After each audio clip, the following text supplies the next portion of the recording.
Dan RadioStyle. Hope everybody out there's having themselves a great day. Having a hard time with the concept of time. Feel like this is taking forever. Not sure why. This is a great technique that Goddard teaches us on how to deal with time. Wait but a little while. It sounds odd. We're going to get the reading so you kind of give it some context. But this concept will really help us, one, figure out what's a reasonable amount of time. Reasonable, not I'm in a hurry amount of time, but an actual reasonable amount of time, something that feels natural. And then on top of that, you can actually associate a feeling to that time or place or day or week or time of the season, time of day. You can associate a feeling to it. And when you do that, it helps us shift to that point in time. Time has to happen. We don't manifest exactly instantly. That's just the way it is. A lot of it's because most of us aren't really clear enough in our ability to be able to focus our thoughts in a good way. And so if we did manifest instantly, some of us would kill off friends when we get angry, right? We don't want that to happen. So there's a bit of a delay. There's a bit of a focus. There's a bit of perceived space and time that seems to occur, or a number of moments that seem to occur. This concept, for sure, will help us get us to that hump. Goddard talks about it beautifully. We're going to start off right here. Let not your heart be troubled. Ye believe in God. Believe also in me. In my Father's house are many mansions. If it were not so, I would have told you. I go to prepare a place for you. And if I go and prepare a place for you, I will come again and receive you unto myself, that where I am, there ye may also be. This is from John chapter 14, verses 1 through 3. The concept me, in whom you must believe, is your consciousness, the I am. It is God. Now, one thing I want to point out in this whole chapter, I am, God, and consciousness are interswitched. He'll say I am as God, he'll say I am as consciousness. And I just want to point out that basically they're both. And that's kind of the conundrum, but he goes back and forth on it. So he says again, the I am, it is God. It is also the Father's house, containing with itself all conceivable states of consciousness. Every conditioned state of consciousness is called a mansion. So what that means is inside each and every one of us, every state of consciousness exists. There are many mansions within all of us that we can prepare for ourselves. Different levels. Some mansions we're wealthy. Some mansions we're poor. Some mansions everybody loves us. Some mansions everybody doesn't.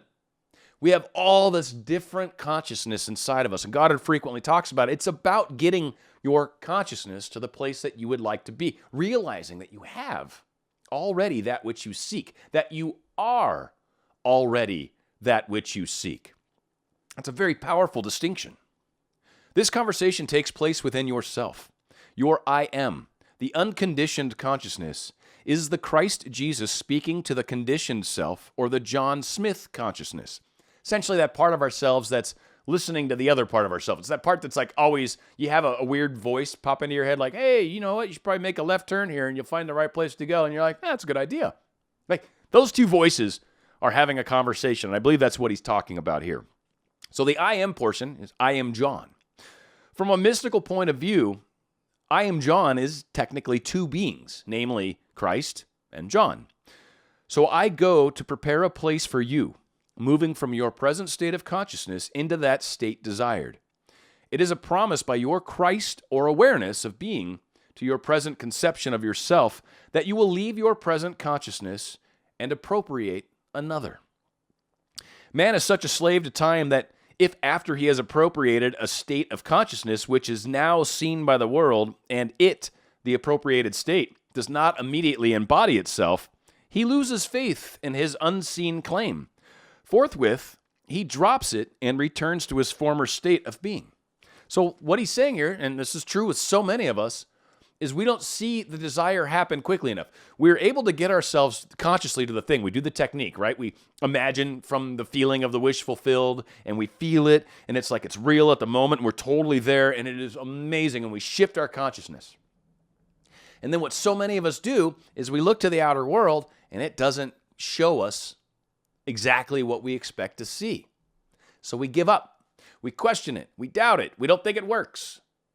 All because it didn't show itself quick enough. Really, right? Quick enough. That's what he's talking about. So for all of us that are having such that hard time, because of this limitation of man, I have found it very helpful to employ a specific interval of time in making this journey into a prepared mansion. Wait but a little while. I've talked about similar things, how it's happening, it's in process, whatever the concept is. And this is Goddard's and it's beautiful, so I'm calling it the technique for now. But wait but a little while.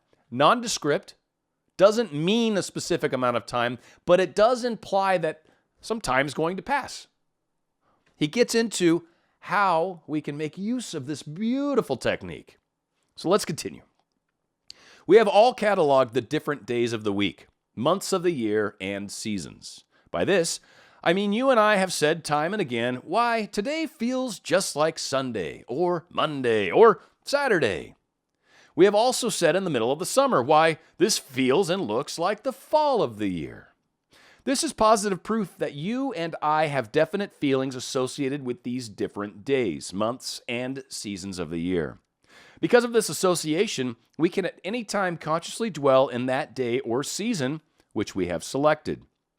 Do not selfishly define this interval in days and hours because you are anxious to receive it, but simply remain in the conviction that it is done.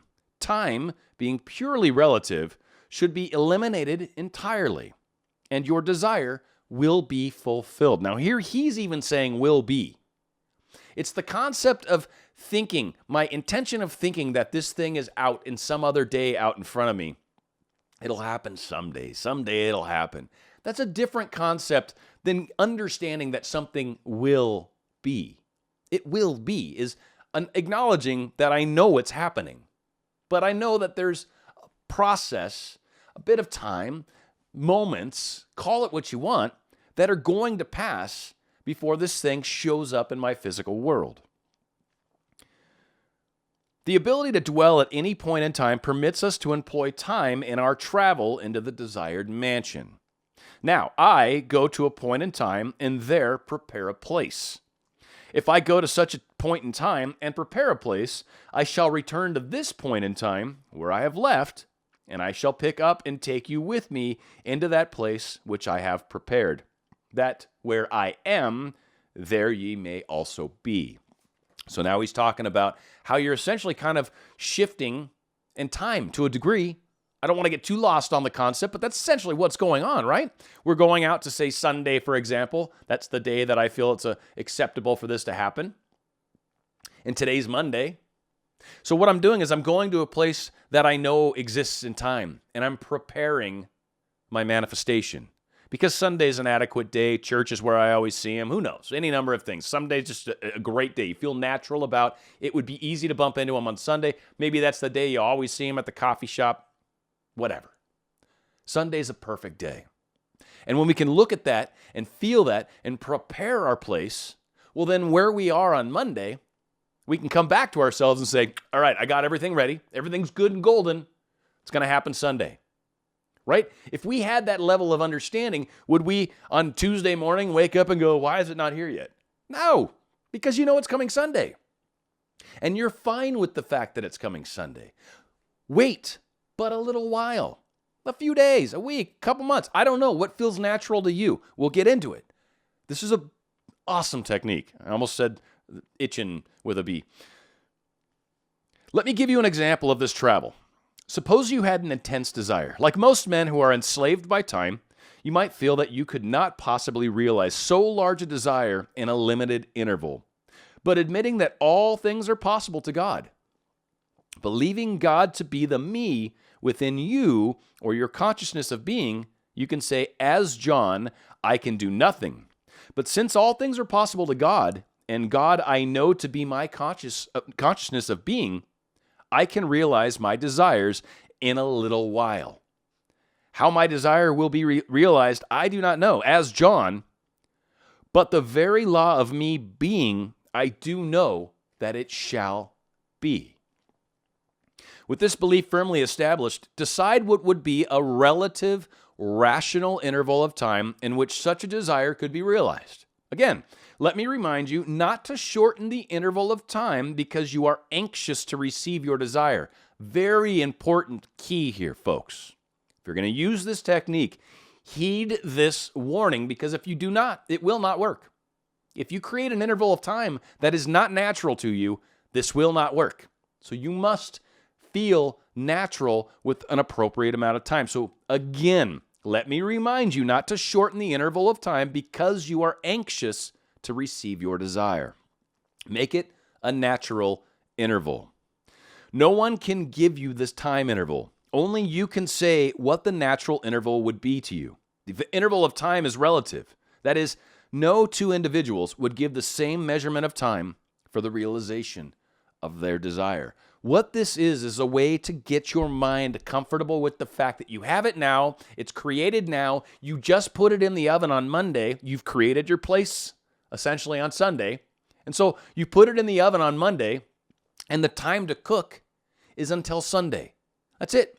Don't open the oven on Wednesday and wait, why is it not here? No, because it takes until Sunday to cook. You've decided how long it takes. You've come up with an interval of time that is reasonable, it's rational, which means it's natural. You feel comfortable with it. Yes, I could see this happening by next week. Then that's the time.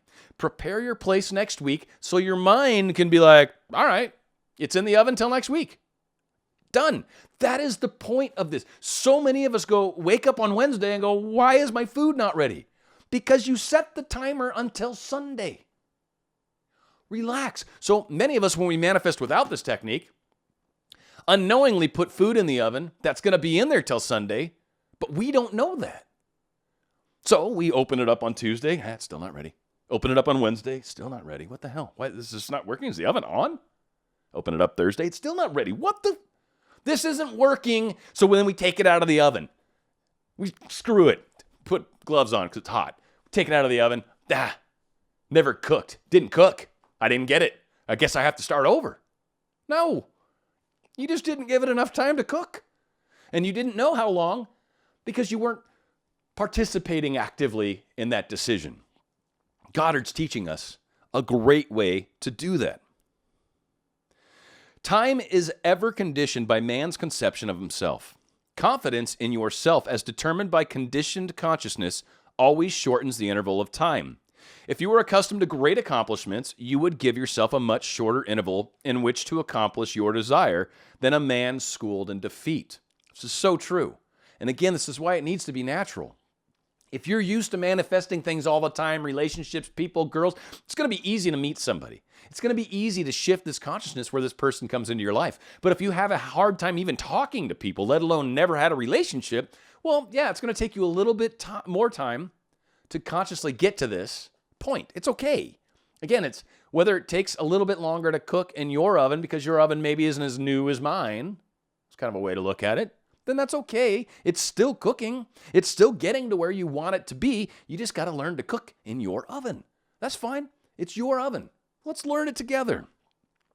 If today were Wednesday and you decided that it would be quite possible for your desire to embody a new realization of yourself by Sunday, then Sunday becomes the point in time that you would visit.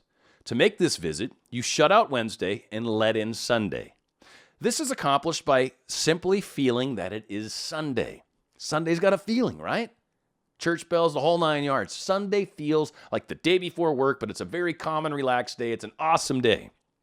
Begin to hear the church bells. Begin to feel the quietness of the day and all that Sunday means to you. Actually feel that it is Sunday. When this is accomplished, feel the joy of having received that which on Wednesday was but a desire. Feel the complete thrill of having received it, and then return to Wednesday, the point in time you left behind you. In doing this, you created a vacuum in consciousness by moving from Wednesday to Sunday. Nature, abhorring vacuums, rushes in to fill it, thereby fashioning a mold in the likeness of that which you potentially create, namely, the joy of having realized your defined desire. As you return to Wednesday, you will be filled with a joyful expectancy, because you have established the consciousness of that which must take place the following Sunday. As you walk through the interval of Thursday and Friday and Saturday, nothing disturbs you regardless of the conditions, because You're predetermined that which you would be on the Sabbath, and that remains an unaltered conviction. Having gone before and prepared this place, you have returned to John and are now taking him with you through the interval of 3 days into the prepared place, that he might share your joy with you. For where I am, there ye may also be. It is a beautiful concept. And when I read this, I was like, holy crud, this is the answer to so many of us. The ability to understand that time is really just a conceived step of days, a motion that we must go through of moments that are experienced. And whatever it is that your desire is, whatever it is it a person, is it a job, is it moving, what's an adequate amount of time for that to happen? A fair amount of time. Not, I want it right now, I could have them back today. You can, but for some reason we're having a hard time with that belief, aren't we? So what's an adequate amount of time? Are you not talking right now? What's an adequate amount of time to switch that around and then begin to talk and hopefully be more kind and wonderful to each other? And then you start to expand on that. And then we're going on a date. What's a right amount of time for me to go from we aren't even talking to each other to I'm on a date with you face to face and I get to walk to the car holding hands and give you a kiss as we leave? Such a big difference. And maybe that's going to take me 2 weeks. That's okay. Or maybe it's going to feel like it's maybe close to Valentine's Day from right where we are right now on the calendar. It's like almost New Year's, right? It's New Year's Eve today. So maybe it's February 14th. That gives me a month and a half. Oh, that's awesome. So I figure in a month, by the beginning of February, we should probably have a lot of things already ironed out. And maybe going out prior to Valentine's Day, we might get our first date back. And then maybe we can have Valentine's Day together. I can actually believe that. That's an adequate amount of time. All right, cool. So I'm going to work on trying to get us talking again. And then I'm going to work on making sure I don't get angry and fight with you. And then I'm going to make sure that we try to see if I can hint us towards maybe getting together and hanging out. And then I'm going to see if I can have everything work out where we're together by Valentine's Day. That actually feels comfortable with me right now. That gives me plenty of time to do this. And that's fine. And so what you do is you take your consciousness, you feel it, you imagine looking in his eyes or her eyes on Valentine's Day, having that rose on the table, or maybe that rose you gave him, and the date you're going to go on, the restaurant you're going to go to, how excited you are, how beautiful they look, or how handsome he looks. What an exciting day. And we're going to imagine that, and we're going to feel it. And that's putting the cake together, as I've talked about before. And we're going to take that cake, and we're going to put it in the oven. And we realize it's going to stay in the oven till end of January-ish, somewhere around there. And I know it feels like February because it's kind of got that whole Valentine's Day. I'm seeing Valentine's Day stuff in the store. It's an exciting time to be in love. What a great time to reunite and rekindle. And so you can feel that time of year. And so you prepare your place for that time of year. And then you come back to your now and realize I'm putting my cake in the oven until the end of January.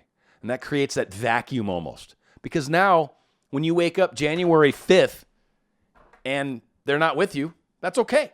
But when you wake up on January 5th, there's a strong chance you've probably texted each other and said hi, right? You see things progressing.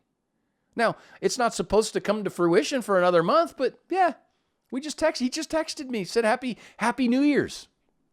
And I texted back. And then a few days later, I texted him and just said, hey, I hope you're doing well. And he texted back.